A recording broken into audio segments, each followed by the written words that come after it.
So I have a couple minutes here between first and second coat of final, and it's a little cloudy in here, but I'll show you the cool stuff and then I'll talk later. So there's the color. Ding ding. So I went with a little bit of a darker blue. This is so much brighter than it looks on camera already.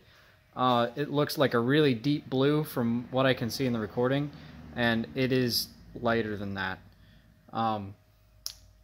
But let me see if I can get my flashlight turned on without getting paint on everything.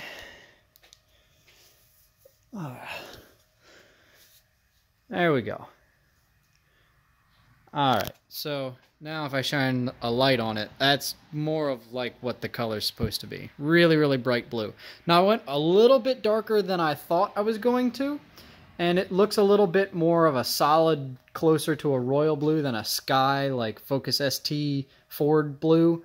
But when you get in bright sunlight, it looks much more like that color, and I didn't want it to look really like super, super light blue in bright daylight. So I went a little bit darker so that it has that nice shine, that the color that I wanted in sunlight, and then it doesn't look, you know, that's kind of what I was going for. But I'm really happy with how this is turning out. I'm going to sand off the letters. I'm very far away from this thing, so you can see I'm not touching it. But I'm going to sand the Brembo letters off after the paint's done. And totally cured, probably right before I put the calipers on the bike is when I will do that. So, yeah, there they are. I used, let me see if I can find it here. It's a single stage paint from UTech.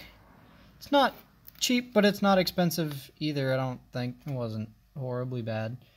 And I got them custom. I custom mixed that for me. I mean, they had it on a slide, so I didn't have to do a spray out to get that color, but there was that, and I had, ooh, that light probably really bright for you.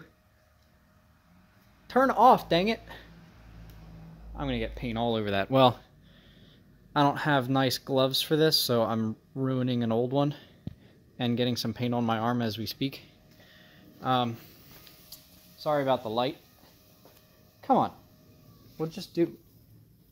This is not going well. Yeah, so I did E350 epoxy primer and that U500 final stage coat. Those pieces that you saw are the front and rear brake calipers, the rear master cylinder, and the clutch slave cylinder. Those are the pieces that I thought would look the nicest on the bike, and I didn't feel like tearing both of the master cylinders off of for the clutch and for the clutch and front brake. Wow. I didn't feel like tearing those apart on the handlebars. Didn't feel like it would match the bike super well either. So this is what I went with, and I am very happy with how it turns out. So you'll get to see the rest of that when it dries.